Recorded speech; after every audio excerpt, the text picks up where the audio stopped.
महिलांना दिलासा देण्यासाठी राज्य सरकारनं लाडकी बहीण जी आहे ती योजना अंमलात आणलेली आहे आणि योजना जाहीर झाल्यापासून जे कागदपत्र लागतात त्यासाठी आता महिला नागरिक असतील पुरुष असतील एकच गर्दी केलेली आहे। मी सध्या तहसील परिसरामध्ये आहे आणि सकाळी 10 वाजल्यापासूनच तहसीलमध्ये अशी झुंबड आपल्याला पाहायला मिळते। मात्र नेटवर्क इश्यू असल्यामुळे कुठलेही काम वेळेत होत नाही, त्यामुळे एक ओरड जी आहे ती नागरिकांची आपल्याला होताना पाहायला मिळते। काही जो भाग आहे तो सेतूकडे वर्ग करण्यात आला आहे, त्यामुळे इथली जी गर्दी आहे ते कमी झालेली आहे। मात्र सकाळपासूनच सर्व्हर जो आहे तो डाऊन असल्यामुळे कर्मचारी असतील अधिकारी असतील यांची देखील जी आहे धांदल आपल्याला उडाल्याची पाहायला मिळते।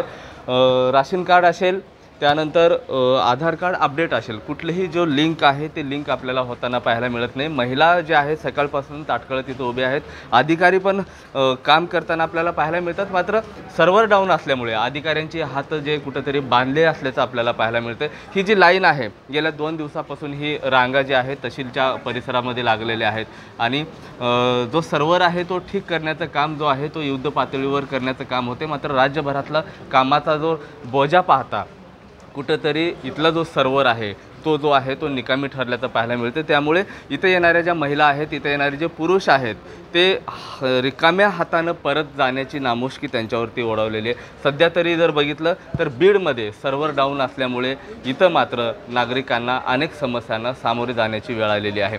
कॅमेरा पर्सन अक्षय रडेसह मी महेंद्र कुमार मुधोळकर, TV9 मराठी, बीड।